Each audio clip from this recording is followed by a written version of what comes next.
Hi, everyone. Welcome to this co-op webinar. I'll just give it a few minutes for folks to join in. Hope everyone is having a lovely Tuesday.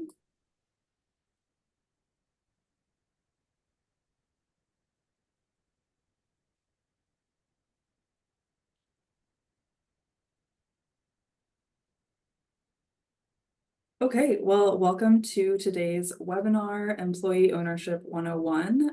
My name is Lisa Buckner. I'm the Education Coordinator at National Farmers Union.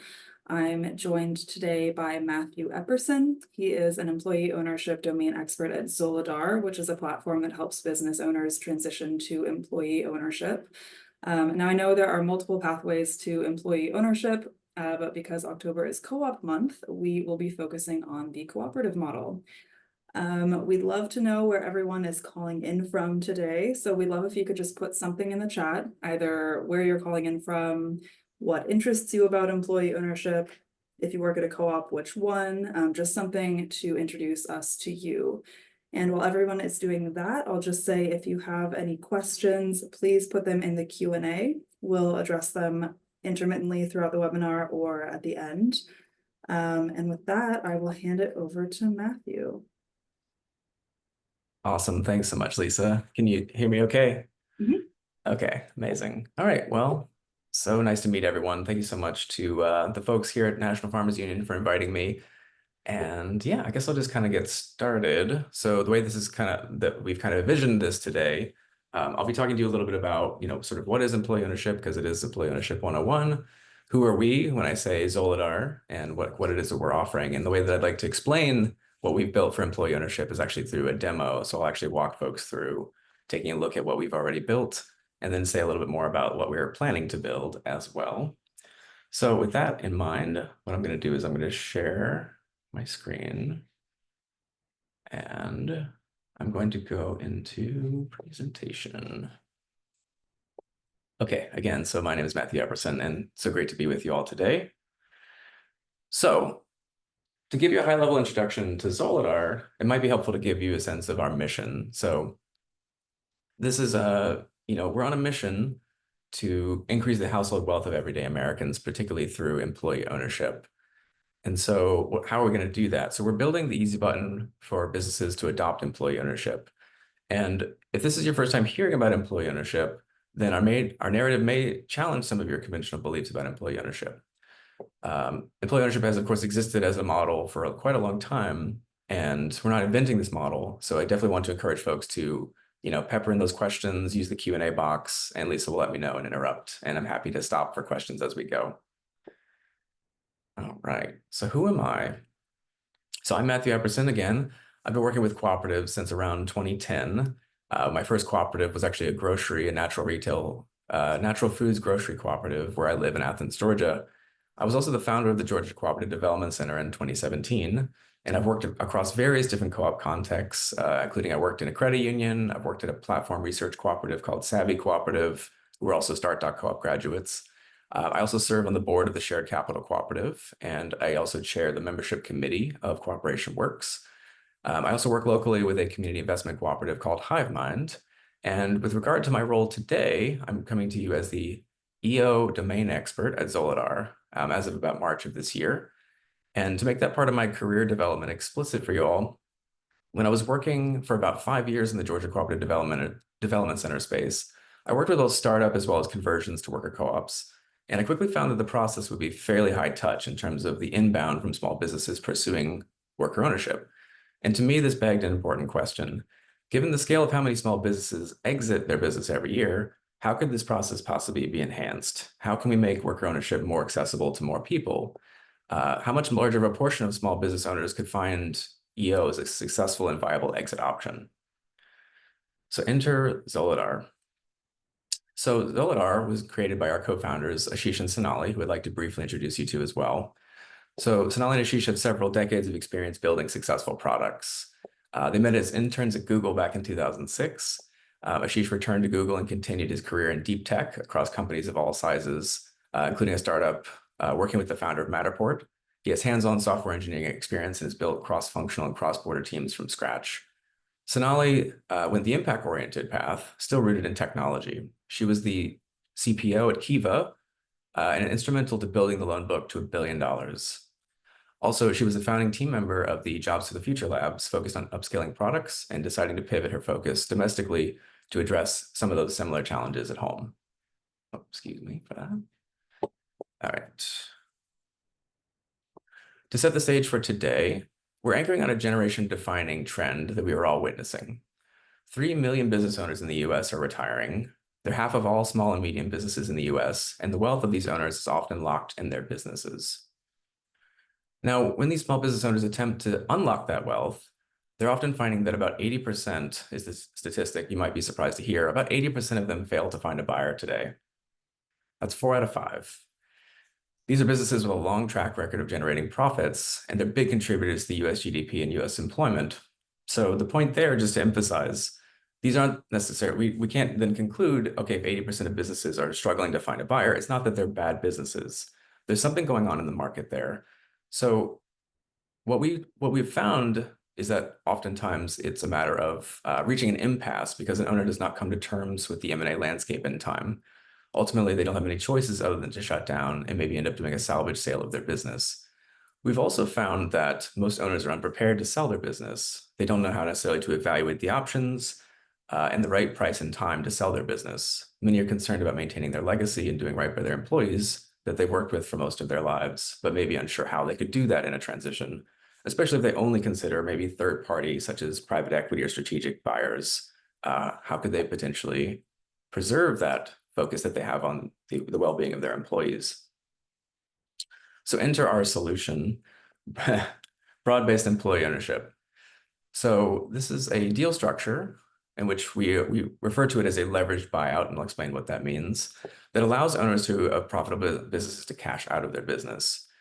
What's happening is a win-win outcome for everyone involved and is a very tax efficient from a multi-stakeholder perspective.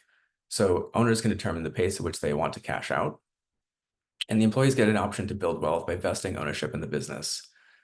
Thankfully, employees don't typically take any personal liability or take on cuts to their compensation or benefits package. In fact, acquiring a new net benefit, which is employee ownership. And while typically what are called employee stock ownership plans or ESOPs are most frequently cited for their tax advantages, there are many tax efficiencies also available to worker cooperatives seeking as an exit tool. For example, the 1042 rollover is a kind of capital gains tax deferral on business sales. We won't be able to get into that mechanics of how a 1042 capital gains rollover works when you sell your business to your employees, but suffice to say, worker co-ops are also eligible for this pretty amazing tax benefit. So in this graph, we've compared various forms of employee ownership across a broad category of financial benefits available to employees called economics, to put it simply, as compared to the employee control and democratic governance that we typically see. Put into a graph form like this, worker co-ops offer the highest economic upside with relationship to the most democratic control. Note the placement of the employee ownership trust, or the EOT here, is probably the most up for debate in terms of those EO types, but I won't linger on that point. Today, when Zolidar speaks about employee ownership, we are referring to worker co-ops, ESOPs, and EOTs, though we find the field of EO also includes things like what is here referenced at the bottom as an ESPP, or an employee stock purchase plan, which are a form of equity compensation that is common in technology startups. But again, these three would be the kind of the core 3 broad-based strategies we're focused on today at Zolidar. So we know that from EO literature that when employee ownership is paired with frameworks such as employee engagement, financial literacy, and financial transparency, with practices such as open books management, that the greatest benefit of employee ownership is then realized, both at the firm level and the individual employee owner level. As you learn more about our product roadmap, you'll see that we've directionally aligned our development to embrace this concept. For example, in other words, once an EO transaction is completed, Zolidar intends to help that newly converted business optimize employee ownership with such practices. So I'd like to show you a video to introduce some of the mechanics of a leveraged buyout. So we have a lender beginning with a loan. The company gets a loan, rather. The company gets a loan in order to finance that transaction. The loan cashes out that current owner, so maybe that selling business owner who's going to be selling the business to those employee owners. Shares are then allocated based upon the profits of the company. These profits repay the loan, and then employees will earn shares. Now, this is a bit of a, an asterisk to that, of course, is that this is more so speaking to sort of like the ESOP and EOT transaction in terms of the allocation of shares. Worker co-ops are slightly different in terms of, the common voting stock is often not tied so much to the economics of share ownership. But all the same, there's often this leveraged aspect where maybe a lender is able to introduce some finance to make it possible to help provide some upfront capital to that selling business owner who might be needing that capital, maybe as a part of a retirement plan. So the principles basically work the same way. So this mechanism has been popularized and perhaps even invented by Louis Kelso, who is considered the father of the ESOP movement. This deal structure ultimately illustrates that these are very good transactions for aligning incentives, driving wealth equity, and saving on taxes.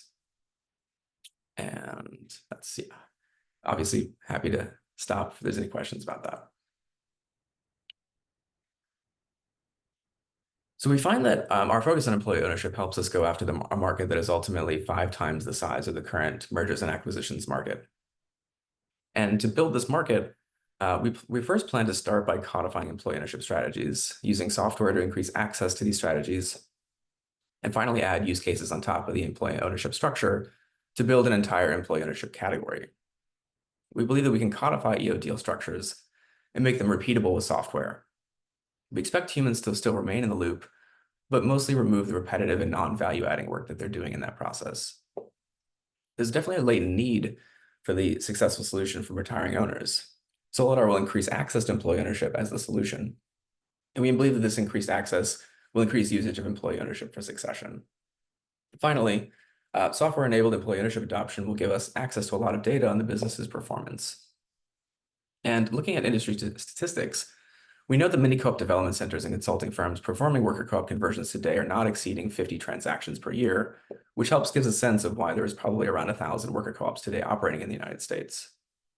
We also know that the most frequent duration for a worker co-op conversion is around a year or a year and a half, which tends to be fairly comparable to an ESOP transaction in terms of duration.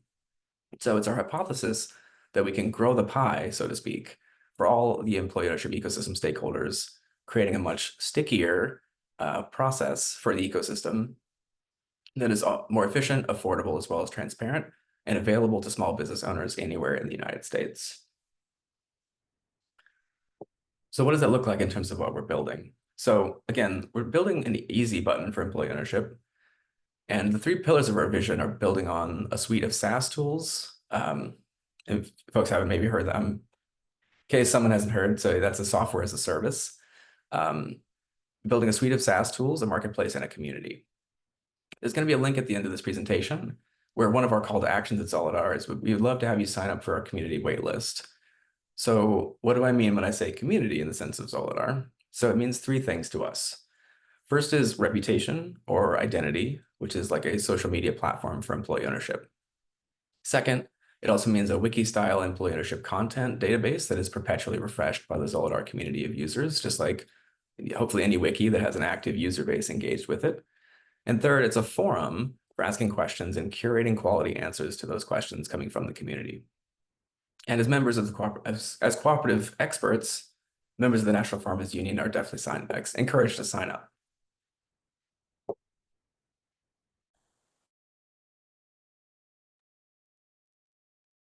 So to build this 5 times larger market, we'll first codify those strategies. We'll use software to increase those strategies. And we'll finally add use cases on top of the employee ownership structure to build an entire employee ownership category. So to hopefully make this a little easier by analogy, and to bring this back to the National Farmers Union, if you think about how certain farm cooperative innovators, such as like maybe an Ocean Spray or a Blue Diamond, created new product categories in the American grocery market for products like cranberries or almonds, which once upon a time were unheard of on grocery shelves. This is slightly akin to what Solidar means when we say we're creating a market category for employee ownership buyouts. So ultimately, I'd like to invite you to join us. Be part of the pioneers that will help every employee become an owner. And I will pause there actually before I jump into the demo to see if we have any questions.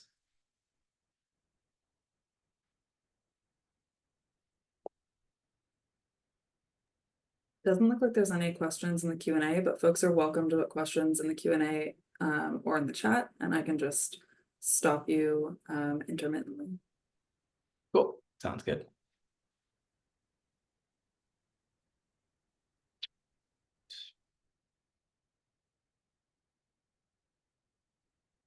So for this part, I want to start at the beginning. So as you can kind of see from our website, when you land at the beginning, so Zolidar.com, the first question you'll see is trouble finding the exit. So we're really tailoring ourselves to the small business owner who is in a sort of pre-feasibility moment. Maybe there's been some kind of a triggering event and they don't yet understand what even are their options for exiting.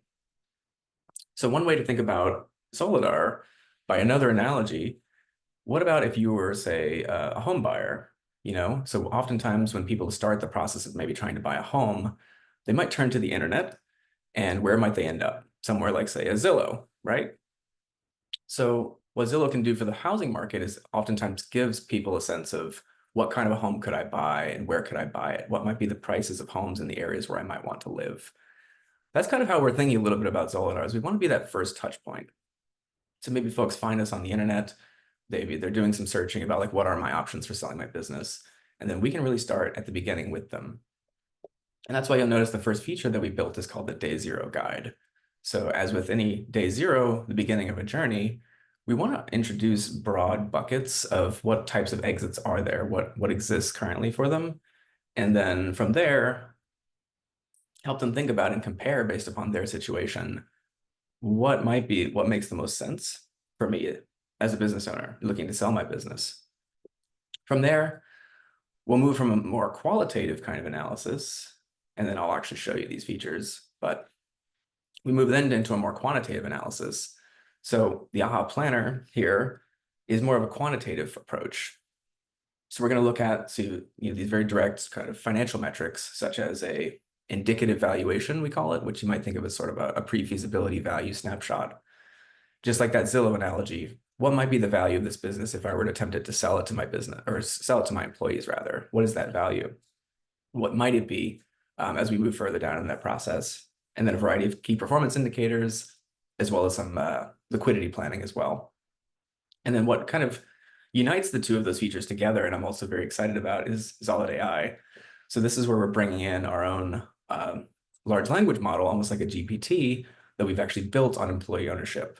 So where we find that some of those more out-of-box options aren't trained necessarily on employee ownership, we have been very intentional in doing so and getting EO-trained responses to the kinds of questions that we find that small business owners are likely asking. And we've done a lot of thinking as a team about putting ourselves in the shoes of the small business owner, suggesting questions that we think might be on their minds, and then also allowing them, of course, the ability to just dynamically propose what are the questions that are on their minds, and kind of get that first touch point of a thought partner to explore their situation and find out more about how this process might work. So we've really envisioned these three as like kind of interlocking features to really help that small business owner who doesn't yet know what their options are to gain conviction and employee ownership ultimately about what is really, and then this will be familiar, this guide that we just went through previously, to gain conviction in employee ownership as a potentially like very viable option that is often not explored and not necessarily shared by some of the maybe traditional exit planners or advisors who might be helping them, such as their CPA, their attorney, etc. All right, so to actually bring you into the platform now, I'd like to show you the Day Zero Guide. And the Day Zero Guide begins with a survey.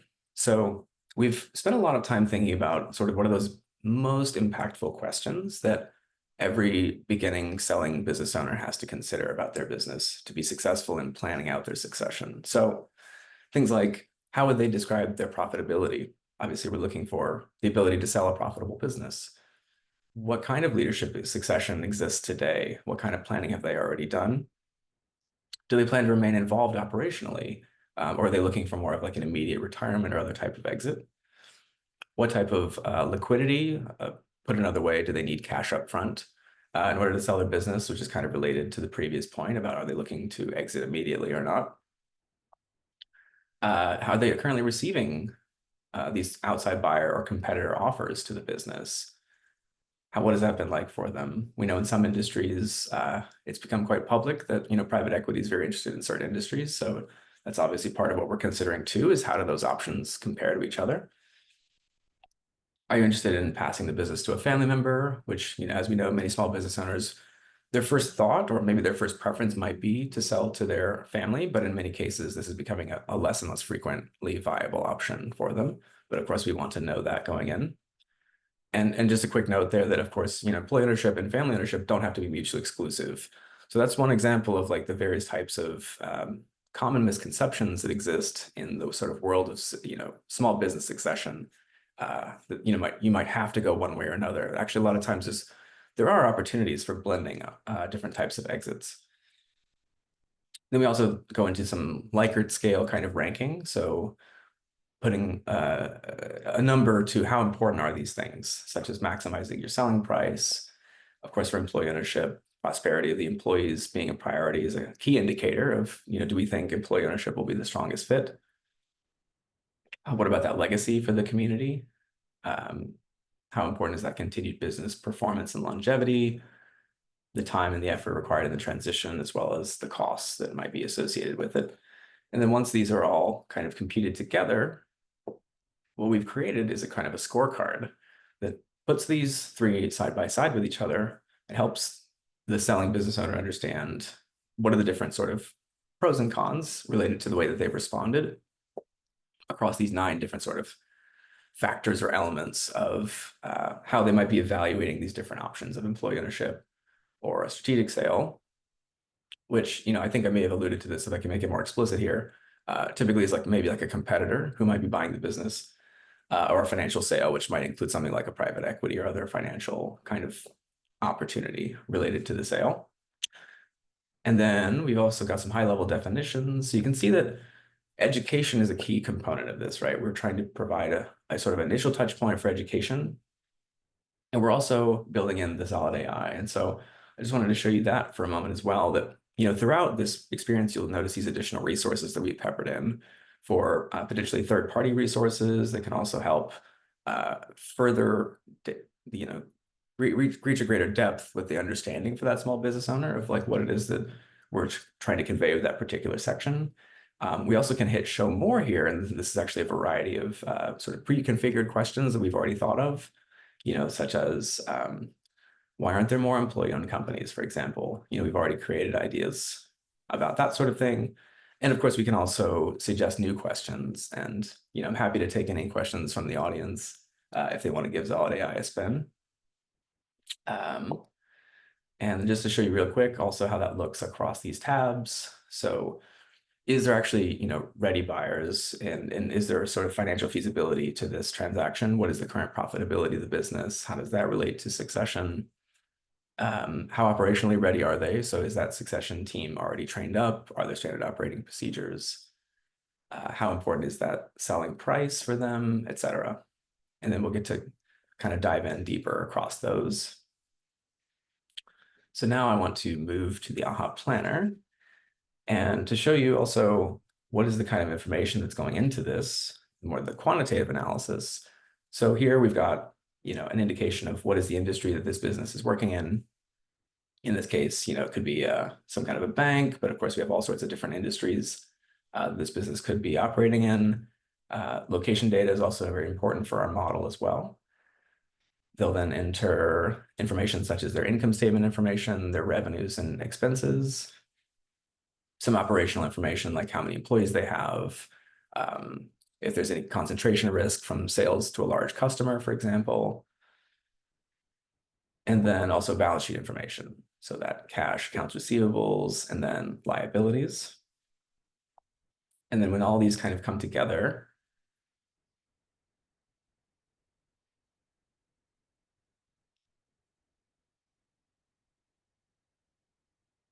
and it thinks for just a little bit, what you're going to see is, again, back to that sort of Zillow analogy. So what is that potentially, that value? And let me show you, this is sort of the summary. So this is the first page that they'll see. We use this terminology of indicative valuation to give a sense of what might be possible in terms of the value of that business if it were to sell today based on those financials. And then a multiple as well. So for folks who maybe aren't as familiar with how multiples work, typically that's a multiple of EBITDA. And then we also give you some nice pointers here about observed valuation multiples based on a business's EBITDA, as well as some tips associated, some resources, some of the background in terms of also like what determined that valuation, and then some of our methodology related to risk drivers. We've also got a little bit of customization in this aspect right here, where we're actually giving them a sense of those top valuation drivers for them, such as maybe we've identified a company-specific risk, maybe the revenue, and then the margins on those revenues might be potentially drivers of some risk involved in that valuation calculation. We also, for folks who want to dive in, explain a little bit about discounted cash flows as a methodology, as well as capitalization, and then some other methodologies that we know are in the field, which could be relevant to their process to understand. And also wanted to mention that, again, because these are for educational purposes, and we're not encouraging business owners to go seek a loan from a bank based upon these numbers, we also convey that number as a range. So here we've got a low of maybe something around like $890,000 all the way up to $2.7 million to give a sense of course, there is a certain amount of, I guess you'd say like an artfulness in terms of the way that these numbers are derived, right? That we can't say with absolute precision exactly what that value really is. We also give some like helpful little indicators here, such as maybe based on this particular business and that industry, maybe this valuation looks a little high, or maybe that multiple rather looks high. So we can kind of give you a little bit of a warning in that regard. And to get into then like key performance indicators. So going back to things that many small business owners are hopefully already familiar with, but we can kind of bring it all into one place together, looking at things such as their fixed asset turnovers, their income to revenue pre-tax, that debt service coverage ratio, which will be so important because obviously we don't want to have an over leveraged transaction where maybe there's a debt that the business couldn't reasonably afford, for example. We wouldn't ever want that to be the case. So, getting into those numbers that, will be so important in our ability to successfully navigate employee ownership transitions, such as selling to a worker co-op. And I love that we use the data to give these helpful little graphs as well. So you can kind of quickly plot that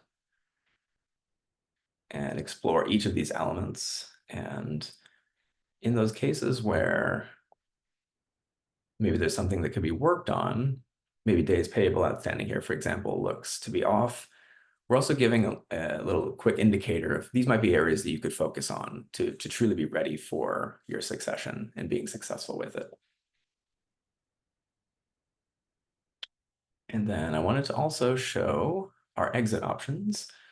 And this one is really important because it often addresses one of the most sort of key myths or misunderstandings that occurs in employee ownership succession, including with worker co-ops, which is that, maybe a small business owner has heard something to the effect of, I'll have to leave money on the table if I sell to my employees. We want to, be very upfront and educational to our audience, to our small business user, that probably isn't the case. And in fact, as long as there's a match in terms of timeline, they might actually even see more of a cash payout when compared to a third-party exit if they choose that employee ownership succession option. So again, going back to the idea of the win-win, we want to certainly be able to convey that with the dollars and cents as well. And we got some really nice, pretty graphs for folks. And they also kind of give you a sense of what those proceeds might look like, particularly considering maybe sort of different exit paths as in terms of aggressiveness, like how quickly / aggressive maybe an exit would have to be. I've given you some more information there. And I definitely wanted to point this part out because this is within our phase one. So what we've already built, this is where we actually truly introduce for the first time those different types of employee ownership succession options. And for example, we're indicating with a sort of quick financial snapshot valuation, do we think worker co-op could be a viable exit for them? And for this particular business, the answer was yes. Of course, it could derive an answer of not yet, depending on what those financials look like, such as, if the business weren't currently profitable consistently, for example, that could be a different response there. And then we also get a little bit into the educational aspects of the definition, common financing strategies, case studies, some cost and fee estimates. So what might we be looking at in terms of possible ranges of fees across those different types of employee ownership. Actually, I'll stay within here in case there are questions related to that. We have a few questions. Bill is asking sort of a two-pronged question. So he's wondering what kinds of farm businesses do you see as candidates for employee ownership? Mostly because modest-sized farms often have limited employees. Right. And he's also wondering if ESOPs offer more flexibility than, say, family ownership for a farm. ESOP versus family specifically? Cool. Yeah. So in terms of like the sort of ideal farm business that might be looking to employee ownership, I mean, really, I wish there was a much more direct answer than it depends. But, certainly what we're looking for is certain key aspects that really are true across industries, whether farming or not. So obviously we're looking for that, hopefully consistent profitability. And maybe part of the question I'm hearing is like, how many employees are necessary? Because it was mentioned that there's like not very many employees. That was part of the question, right? Yeah, so that being the case, we do often find that, as folks are probably familiar, worker co-ops tend to be fewer employees. Certainly like when compared to the ESOP option, where oftentimes, there's an indication from various sources. Some say, you have to have 15, some say you have to have 20 employees. But really a lot of like what we're designing with Zolidar is actually the idea of the micro business. So maybe even like 3 employees and maybe like 120,000 a year in EBITDA. Even these types of like micro businesses we think can actually be really great candidates for employee ownership. And we hope that, the software helps make it a lot easier for them to, ultimately identify the experts who will help them structure that transaction, decide whether or not they'll be, I didn't mention this, but many worker co-ops are purely seller financed. So they don't actually introduce bank lending, help them evaluate those types of questions, like what type of capital will we need to buy this business? But really, yeah, it often comes back to some of the same tried and true elements, even with a farm business, I would say, is like being consistently profitable, probably having at least 3 employees. And then, yeah, the elements around like sort of operational succession. So having the people and the processes to really set that business up for success. Like, do your people know how to run the business without you as the selling owner? I think is a key question that we want to make sure we understand. So, and then with the part about, could you repeat the second question so I make sure I get it right? Yes, sorry. Do ESOPs offer more flexibility than quote unquote family ownership of farms? I guess in like a partnership. Yeah. Right. Yeah, that's a really interesting question. So, all those things being said about sort of minimum scale feasibility for ESOP, I think there actually is an enormous amount of flexibility in terms of, how ESOPs are built. What exactly will be that sort of allocation strategy of like how exactly the stock is allocated over time. Most folks are very quick to point out, right, that ESOPs are qualified retirement plans. And so being, a Department of Labor regulated qualified retirement plan subject to ERISA legislation, they are heavily regulated, so there's a lot that goes into, preparation and then providing really good provenance for like how exactly this valuation was determined when the sale occurred. That we had, only sort of arm's length dealings across parties, whether, that's the trustee and the selling owner and the employees. So there's a lot of different like check boxes to ESOP. So, it really comes back to the priorities of that selling owner. And, if family ownership being, much smaller or simpler makes more sense for them, of course, some people will choose that and find that to be the best option. Thank you. We have another question. A situation where a business is in a lot of debt and all the assets are out for liquidation to cover what's owed. Would Zolidar have any recommendations in those situations for employee ownership?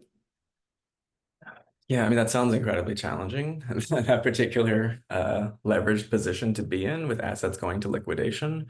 I mean, oftentimes, like I've kind of mentioned, we really are looking toward selling businesses that are currently profitable, and that may not be the case for that particular business. And certainly, using the AHA planner, for example, I could see a business like that identifying many different like KPIs, for example, that are kind of indicating like, okay, so, it seems like our leverage is probably not healthy. So kind of getting the eye on the ball of like, that's probably something we need to focus on in order to like be primed for an employee ownership succession. But it sounds like there's going to be some steps before that option really makes sense. So that's how I would kind of position like what recommendations we could offer. Thanks. And then Margaret is wondering how Zoladar's services are paid for. Yeah, thanks for asking that question. So currently we have the structure where like some people use the term freemium as a way to kind of convey this. So we do have a free version that allows the small business user, and I can speak about who the user is, but right now we've really mostly thought about the role of the small business owner as the user.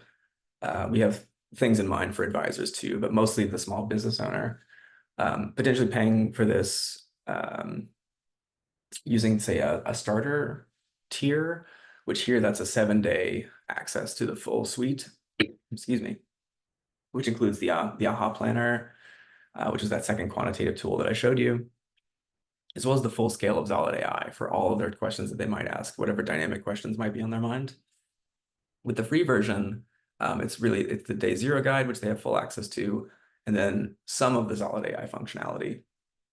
And we've got a 7-day version, which is that starter version.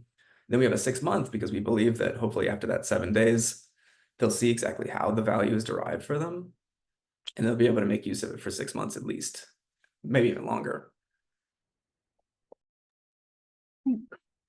I had a quick question going back to when you showed the part where it compares different employee ownership options, so worker co-op, ESOP, EOT.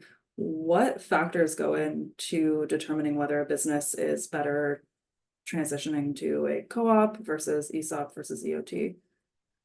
Yeah, and so I mean, within this particular section, so this is again the AHA planner because this is really quantitatively focused. So it's really about those inputs that were given to us, that income statement and balance sheet and other sort of statement of cash flows and operational types of information.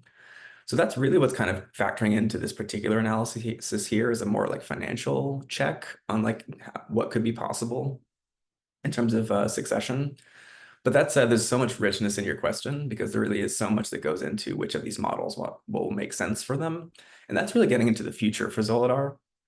So from here, kind of what we're building with our roadmap, we actually have multiple milestones that we've already plotted out that will actually include a lot more depth of getting into that business's circumstances and like what kind of ownership culture might exist today, and thus like what kinds of transition makes the most sense for them at a much more granular level than what's in phase 1 currently, and that kind of like just snapshot answer of like which of these is viable for you. But that's very much like kind of next phase for us. We're calling transition workflow, which will actually like walk them through that process and go to a much greater depth and getting into things like, the financial transparency that they might have, what kind of, ownership culture, maybe democratic governance that they're already practicing today. As a follow-up to that, putting on your co-op expert hat, what are businesses, in your opinion, that would easily be able to transfer to employee ownership if you can narrow it down? Yeah, those like sort of like key priming features for worker co-ops, you're saying? Yeah. Yeah, I mean, I do think that it really is like those kind of elements about optimizing employee ownership that I think successful worker co-ops typically do really well, so they're emphasizing things like their, high levels of involvement at strategic levels. Of course, another kind of key misconception that people have often is like, do they think that, the worker owners get involved at every single decision all the time? Of course not. That's not efficient. It doesn't really work that way. But once we've like created much more of these opportunities for like sociocratic engagement, where like different departments or maybe different verticals or areas of the business have been specialized in certain ways, and people have the ability to kind of take ownership of and take risk and be entrepreneurial, frankly, with like different aspects of the business when they take ownership in that way. I think it's encouraging that kind of like ownership mentality is something that I think the successful worker co-op conversion does really well. And so those businesses that have kind of already been doing that but they just didn't have the sort of formal structure to it, I think are often the ones who are like really strong candidates for worker co-op conversion. Thanks for clarifying that. I don't see any more questions in the Q&A or the chat. Do you have any wrap-up thoughts about employee ownership co-op month? Yeah, I mean, so one of the things I just wanted to again kind of touch on is like that in terms of like what we're building right now, or like sort of what's immediately next for us.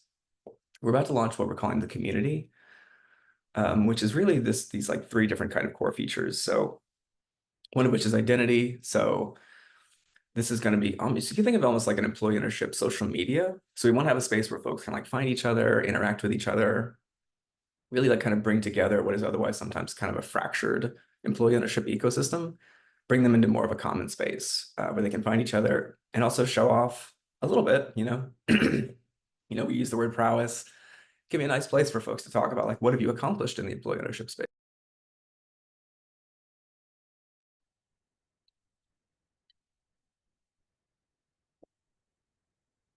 Showcase those maybe case study examples, like build the reputation that folks have in the space. Also allowing experts to match up with clients. So that's kind of like more of that marketplace aspect we've been thinking a lot about, of like how it is that these small businesses ultimately find those experts who will help them through these transitions. So we think identity will be key to that.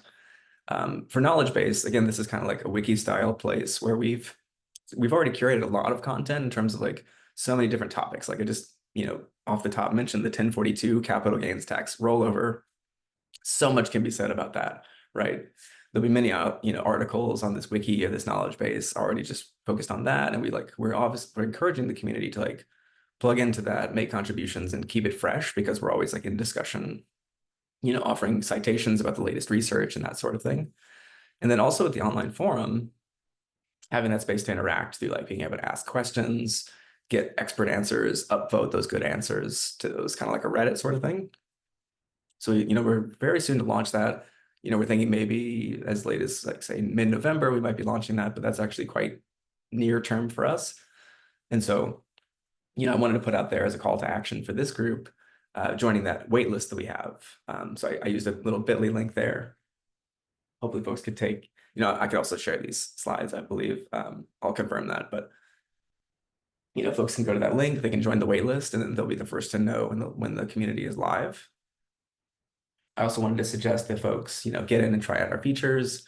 I showed day 0, as well as Solid AI, some of which is, at that freemium version, some of which is 100% free. So easy to get in there. And of course, we want to hear your feedback. Definitely let us know how that was. And yeah, to reach out. So, excited to hear more questions and thoughts. Thanks. We actually do have a few more questions coming in.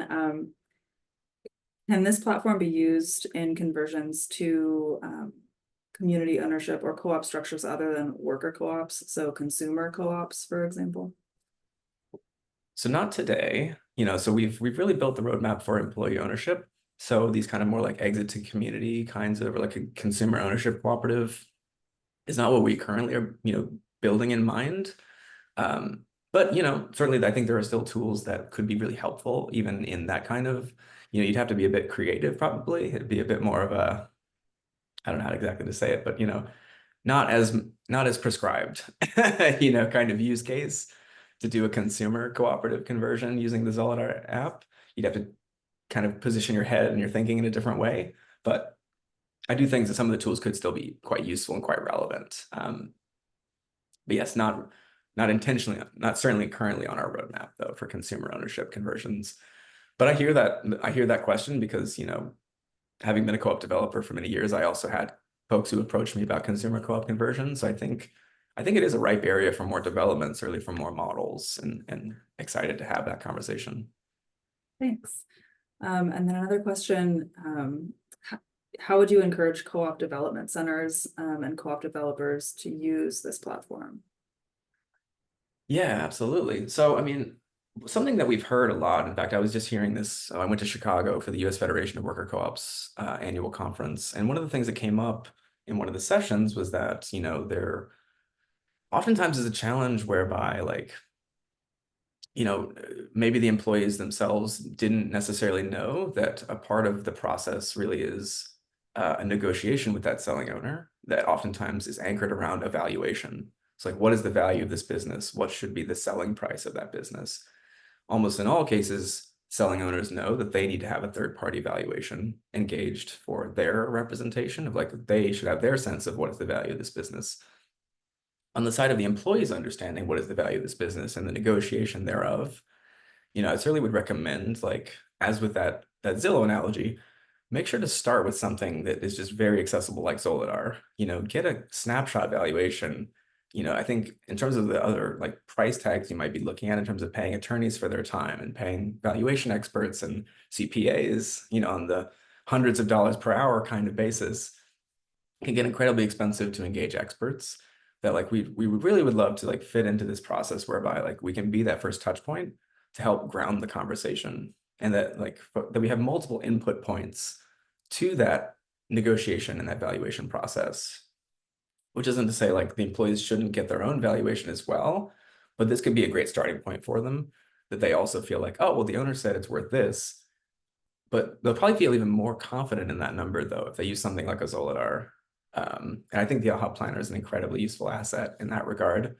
And really also just like when we're starting to think about like ownership culture, financial transparency, getting into ultimately, today we haven't built this for the employees to have this kind of like their own login, but there could be a future state where like employees can also start to see some of the financial metrics themselves too, to get a real strong sense of, their side of that equation when they are the buyers. I think worker co-ops, those are a bit, it's a bit different when worker owners are then becoming the owners, as a worker cooperative. So, for them, financial transparency typically will mean something a bit more entrepreneurial, in the sense of we probably want to get them more up to speed on like what is the financial health of the business today. So I really think that the AHA planner, I mean, certainly day zero as well, but the way we've geared day zero is a lot more about the priorities of the selling owner, less so about the selling, not less so about the employee's priorities.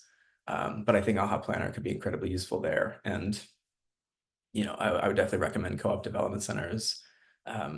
Yeah, give us a try. Hopefully you'd find that like we fit well into your toolbox. And I would also say, the processes that we've already built, if they don't fit your current flows, please let us know, because we want to fit into the flows that you already have.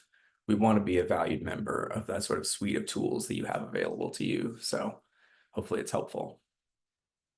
Along those same lines, Bill brought up a great point about, especially in rural areas, businesses leaving, businesses being consolidated. And he's wondering if there's space for public agencies like county economic development groups to use Zolidar to encourage businesses to stay in their areas and stay in operation. Absolutely, yeah. You're singing my song, Bill. We're we're quite actually engaged in that very conversation, because we are aware that yeah, there are like so many different like stakeholder players involved in like retaining businesses, keeping them open, preserving the legacy of all those that the years of blood, sweat, and tears that go into building any business, certainly any successful business. So those county agencies potentially, being able to partner with us to, possibly create sort of a subsidy mechanism where maybe the county is the one that's actually paying for small businesses to use the Zolidar software, is something we're very interested in exploring as a potential partnership avenue. And, if you have leads, certainly want to have that conversation. And I didn't mention this before, and I meant to, we do also have this fee waiver option. So if you are working in like a rural community where like maybe for whatever reason, if like the paid plan is the only barrier to employee ownership, let us know. Certainly like if you let us know that you came through National Farmers Union, for example, we want to know information like that, because that also helps us make these decisions about like applying a fee waiver, for example, when someone wants to use the software, because we're absolutely also very much invested in like rural places, just everywhere, really. All types of business owners, all shapes and sizes having access to this kind of software. Thank you. Well, thanks everyone for joining this webinar.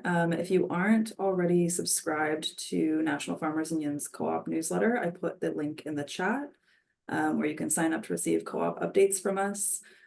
Please contact Matthew. His email is on screen there if you have any more questions specifically about Zolidar.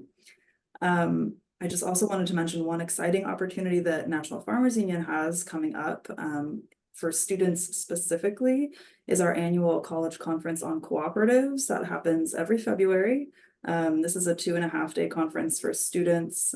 We have one full day of co-op education and then a full day of co-op tours in the Twin Cities. So if you're an educator or if you work with students or interns who would benefit from co-op education, I welcome you to click the link that I am about to drop into the chat and consider our college conference on cooperatives.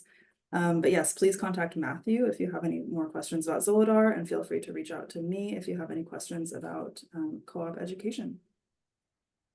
Thanks everyone, and thank you, Matthew. Thanks, Lisa. Thanks, y'all. Bye.